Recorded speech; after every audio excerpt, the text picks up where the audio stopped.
BNP chairperson Begum Khaleda জিয়ার মৃত্যুতে শোক এবং সমবেদনা জানাতে এই মুহূর্তে এনসিপি নেতারা গুলশানে বিএনপি চেয়ারপারসনের কার্যালয়ে যাচ্ছেন। দর্শক, সেখানে আরো বিস্তারিত আমরা জানতে চাই। সহকবি সবুজ মাহমুদ যুক্ত হচ্ছেন আমাদের সঙ্গে।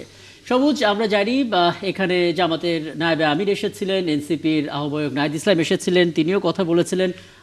কি বলেছেন একটু সংক্ষেপে জেনে নিতে চাই, এবং আর নতুন কোনো নেতার আসার কথা রয়েছে কিনা একটু জানাবেন আমাদেরকে। সবুজ।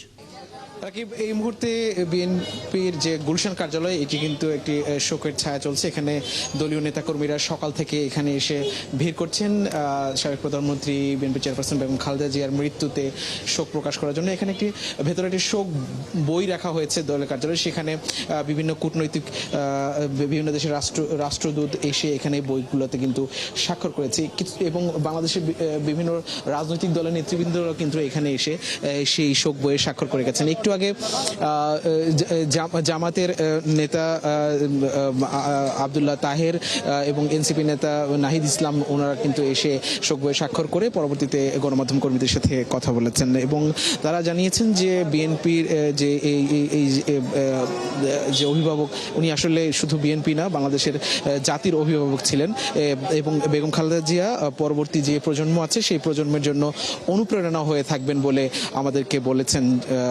এনসিপি নেতা নাহিদ ইসলাম। এবং কথা বলেছেন চরমোনাই পীর এবং ইসলামী আন্দোলন বাংলাদেশের সৈয়দ মোহাম্মদ ফয়জুল করিম, উনিও বেগম খালেদা জিয়ার এই প্রয়াণে উনি গভীর শোক প্রকাশ করেছেন। এই মুহূর্তে আমরা এখানে একটি গাড়ি আসতে দেখেছি। আসলে এখানে কে এসেছেন এটা এখনো অনুমান করা যাচ্ছে না, তবে সম্ভবত দলের কোনো উচ্চ পর্যায়ের কোনো নেতা হয়তো এখানে এসে থাকতে পারেন।